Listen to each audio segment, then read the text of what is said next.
ውድ ተመልካቾቻችን እንኳን ደህና መጣችሁ። ስሜ ምህረት መላኩ ይባላል። አሁን ከዚህ ታላቅ መጽሐፍ ጸሐፊ የቅዱስ ጳውሎስ ጋር በመሆን የቆላስይስን መልእክት አብረን የምናነብበትን አዲስ አስደሳች ተከታታይ ትምህርት እንጀምራለን። በእግዚአብሔር እርዳታ መጀመሪያ የዚህን ጽሑፍ መግቢያ በመመልከት እንጀምራለን። ከመጀመሪያው ምዕራፍ በመነሳት በዚህ ምዕራፍ ውስጥ የሚገኙትን የቤተ ክርስቲያናችንን እምነት እንዲሁም በሕይወታችን ውስጥ የሚገልጸውን የቤተ ክርስቲያንን ምስጢር የሚናገሩ አንዳንድ አስደሳችና ጥልቅ ክፍሎችን እንመለከታለን። በመጀመሪያ ስለ ቆላስይስ መልእክት አንዳንድ አጭር ማብራሪያዎችን መስጠት እፈልጋለሁ። እንደገና ይህ የጳውሎስ መልእክት ነው። በአዲስ ኪዳን ቀኖና ውስጥ ከሚገኙት 14ቱ የቅዱስ ጳውሎስ መልእክታት አንዱ ነው። ለቆላስይስ ሰዎች የተጻፈው መልእክት በስልሳዎቹ መጀመሪያ አካባቢ በ61 በ62 እንደሆነ ይታሰባል። የተጻፈውም ቅዱስ ጳውሎስ ስለ ወንጌል ለመጀመሪያ ጊዜ በታሰረበት ወቅት ነበር። የተጻፈውም በቆላስይስ ላለች የቆላስይስ ቤተ ክርስቲያን ሲሆን በሮም ግዛት ውስጥ ከነበሩት ክፍለ ሀገራት አንዱ ነበረች። በታሪክ እንደምናውቀው የቆላስይስ ቤተ ክርስቲያን ከአሕዛብ የተወጣጣች ቤተ ክርስቲያን ነበረች። የተተከለችውም ኤጲፋራ በተባለ ሕዝብ ሲሆን ቅዱስ ጳውሎስ በዚህ መልእክት ውስጥ ደጋግሞ ይጠቅሰዋል። እናም እንደምትመለከቱት ቅዱስ ጳውሎስ የሚጠቀምባቸው ቋንቋዎችና በአራቱም ምዕራፎች ውስጥ የሚሸፈናቸው ርዕሰ ጉዳዮች በተለይ ለአሕዛብ ክርስቲያኖች የሚመለከቱ ናቸው። ይህ እንዳለ ሆኖ በእነዚህ ምዕራፎች ውስጥ የተለያዩ የተቀነጨቡ ክፍሎችን ወስደን እንወያያለን። መጀመሪያ የምንመለከተው ክፍል የቆላስይስ ምዕራፍ 1 ከቁጥር 15 እስከ 23 ድረስ ያለውን ነው። በቤታችሁ መጽሐፍ ቅዱስ ካላችሁ ወይንም በስልካችሁ የመጽሐፍ ቅዱስ መተግበሪያ ካላችሁ ከእኔ ጋር አብራችሁ እንድታነቡ አበረታታችኋለሁ። ቅዱስ ጳውሎስ እንዲህ ይላል፣ እርሱም የማይታይ አምላክ ምሳሌ ነው። ከፍጥረት ሁሉ በፊት በኩር ነው። በሰማይና በምድር ያሉት የሚታዩትና የማይታዩትም ዙፋናትም ቢሆኑ ወይንም ጌትነት ወይንም አለቅነት ወይንም ስልጣናት ሁሉ በእርሱ ተፈጥረዋል። ሁሉ በእርሱና ለእርሱ ተፈጥሯል። እርሱ ከሁሉ በፊት ነው፣ ሁሉም በእርሱ ተጋጥሟል። እርሱም የሰውነቱ ማለት የቤተ ክርስቲያን ራስ ነው። በሁሉ እርሱ በላጭ ይሆን ዘንድ መጀመሪያ ከሙታን በኩር ነው። በመጀመሪያ ቅዱስ ጳውሎስ ክርስቶስን የማይታይ አምላክ ምሳሌ ነው ብሎ ስለሚያቀርበው ሐሳብ እንመልከት። ክርስቶስ የማይታይ አምላክ ምሳሌ ነው ማለት ምን ማለት ነው? ይሄ የሚያመላክተው መለኮታዊ አካል የሆነውንም የእግዚአብሔር ወልድንና ዓለም ሳይፈጠር በፊት ከዘላለማዊ አባቱ ጋር የነበረውን ግንኙነት ነው። ሐዋርያ ቅዱስ አጥናቴዎስ እንዲህ ይላል፣ በሕልውናው ወይንም በአካል ውስጥ ወዲያውኑም የእርሱ መገለጫና ምሳሌ ነበር።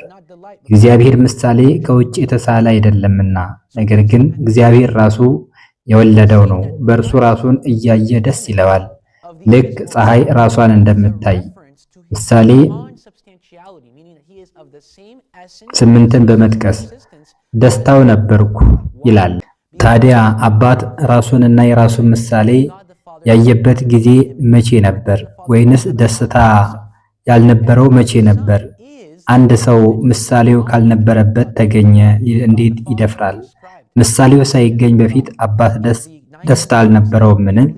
ስለዚህ እዚህ ላይ ምን እየተባለ ነው? ክርስቶስ የማይታይ አምላክ ምሳሌ ነው መባሉ ከእግዚአብሔር አብ ጋራ አንድ መሆኑን ማለትም ከአብ ጋራ ተመሳሳይ ባህሪና ተመሳሳይ ሕልውና አካል ያለው መሆኑን ለመግለጽ ነው። ለምን? ምክንያቱም እግዚአብሔር አብ የራሱ ምሳሌ ያልነበረበት፣ እግዚአብሔር አብ ስለ ራሱ ዕውቀት ያልነበረበት ጊዜ ሊኖር አይችልምና። እግዚአብሔር ወልድም የእግዚአብሔር አብ የራሱ ዕውቀት ሰልፍ ናውሌጅ ነው። እግዚአብሔር አብ በኒቅያ ጸሎተ ሃይማኖት ሁሉም በሚገዛ በአንድ አምላክ በእግዚአብሔር አብ እናምናለን ተብሎ የማይታየው አምላክ ተብሎ ተገልጿል። ይሄ አንዱ እግዚአብሔር ሁል ጊዜ አብሮት ያለው ልጁ አለው። እርሱም ደግሞ አንዱ አምላክ ነው። ምክንያቱም ወልድ የአብ ጥበቡ ዕውቀቱ ምሳሌው ነውና። እናም ስለዚህ በምሳሌ ምዕራፍ 8 ላይ ቅዱስ አትናሲዮስ እንደጠቀሰው ስለ ጥበብ አካል ሲናገር በምሳሌ 8:22 እስከ 23 ላይ እንዲህ ይላል፣ እግዚአብሔር በመንገዱ መጀመሪያ ፈጠረኝ፣ ከሥራው ሁሉ በፊት ከጥንት ጀምሮ ከዘላለም ተሾምኩ፣ ምድር ከመፈጠሯ በፊት እኔ ተወለድኩ። ቅዱስ ጳውሎስ በቆላሲስ መልእክቱ ይቀጥላል። ክርስቶስ ከፍጥረታት ሁሉ በፊት በኩር ነው ይላል። በሰማይና በምድር ያሉት የሚታዩትና የማይታዩት ሁሉ በእርሱ ተፈጥረዋል ይላል። ከዚያም ዙፋናትን፣ ጌትነትን፣ አለቅነትን ይዘረዝራል። ክርስቶስ ከፍጥረታት ሁሉ በፊት በኩር ነው ማለት ምን ማለት ነው? ብዙዎች ለቃሉ የራሳቸው ትርጉም በመስጠት ክርስቶስ ራሱ ፍጡር ነው ለማለት ይሞክራሉ። ነገር ግን ቅዱስ ጳውሎስ ከፍጥረት ሁሉ በላይ በኩር ፈርስት ቦርን ኦቨር ኦል ክሪኤሽን ማለቱን ያስታውሱ።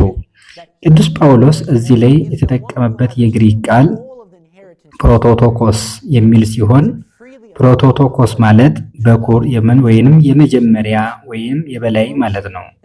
በጥንቱ ዓለም በኩር ማለት ከአባቱ ርስት ሁሉንም የሚቀበልና በገዛ ስልጣኑ ለታናናሾች ወንድሞቹ በነፃ የሚያከፋፍል ማለት ነው። ስለዚህ ክርስቶስ ከፍጥረት ሁሉ በፊት በኩር ነው ስንል የአብ የባሕሪ ልጁ እንደመሆኑ መጠን ከአብ ሁሉንም ነገር በሁሉ ላይ ስልጣን እንደተቀበለ እርሱም በጌትነቱና በስልጣኑ የመኖርን ጸጋና የበጎነትን ጸጋ ለፍጥረት ሁሉ በነፃ ይሰጣል ማለት ነው። ለዚህ ነው ሰማያትን ምድርም የፈጠረው እግዚአብሔር ቃል ነው የምንለው። ቅዱስ ዳዊትም በእግዚአብሔር ቃል ሰማያት ጸኑ ብሎ እንደመሰከረው። ስለዚህም ይህንን ማስተዋል አስፈላጊ ነው። እኛ በክርስቶስ አማካኝነት ብቻም ሳይሆን በእርሱ ውስጥ ተፈጥረናል ይላል። ይህ ማለት በእርሱ ጸንተን እንኖራለን፣ እንቆማለን እንደማለት ነው። በክርስቶስ አማካኝነት ተፈጠርን ማለት ምን ማለት ነው? ማለት እግዚአብሔር አብ ሁሉንም ነገር በልጁ በኩል ያደርጋል ማለት ነው። ለምን? ቀደም ሲል እንደተናገርነው እግዚአብሔር ወልድ የእርሱ ዕውቀትና ጥበብ ነውና በሰው ደረጃ እንኳን አንድ ነገር ማድረግ ቢፈልግ መጀመሪያ ከራሴ ጋር እማከራለሁ፣ በልቦናዬ ከራሴ ጋር እናገራለሁ፣ እቅዱንም የምነድፈው በስራዬ የምገልጠው ሐሳብ የማገኘው እዚያ ላይ ነው። እናም እግዚአብሔር አብ ከመጀመሪያው ጀምሮ ነቢዩ ኢሳይያስ የምክር መልአክ ብሎ የጠራው አንድ ልጅ ነበረው፣ እርሱም ክርስቶስ ነው። ዓለምን ሲፈጥር ከእርሱ ጋር ይማከራል። በእርሱ በኩል ዓለምን ፈጠረ። ዓለምን መፍጠር ብቻም ሳይሆን ዓለም በእርሱ በክርስቶስ ጸንቶ ይኖራል ይላል። ቅዱስ አምብሮስ በዚህ ላይ ሲያብራራ፣ ጳውሎስ ደግሞ ሁሉ በእርሱ ተፈጥሯል ይላል። ፍጥረታት ሁሉ በእርሱ ውስጥ እንደሆነ እንዲታመን፣ ምክንያቱም በእርግጥ ሁሉ በእርሱ በኩል ወደ መኖር መጥቷልና። እንደገና የፍጥረት ኃይል በእርሱ ውስጥ ነው ማለት ምን ማለት ነው?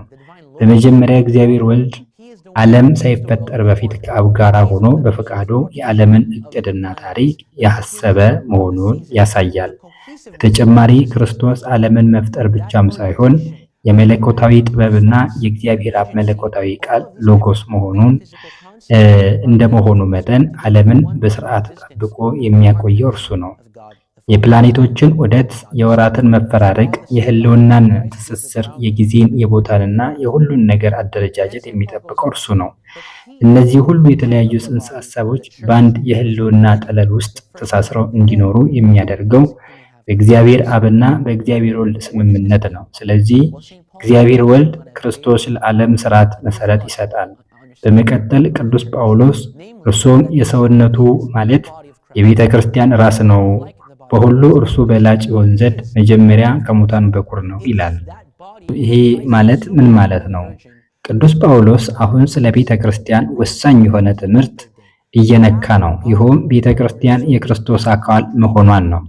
ቤተ ክርስቲያን የክርስቶስ አካል ትመስላለች ሳይሆን ቤተ ክርስቲያን የክርስቶስ አካል ናት። ክርስቶስ ከቅድስት ድንግል የነሳው ስለ ኃጢአታችን የተሰቀለው በሦስተኛው ቀን ከሙታን የተነሳው አካል ማለት ነው። ጌታችን የነሳው ያ እውነተኛ የሚታይ የሚዳሰስ አካል ቤተ ክርስቲያን እንደሆነ ቅዱስ ጳውሎስ ይናገራል። ለምን? በመጀመሪያ ፍጥረት ሁሉ ነገር በእግዚአብሔር ቃል እንደጸና እንደተጋጠመ፣ አሁን ደግሞ በሁለተኛ ፍጥረት ሁላችንም በእግዚአብሔር ቃል አካል ውስጥ ተጠቃለናል።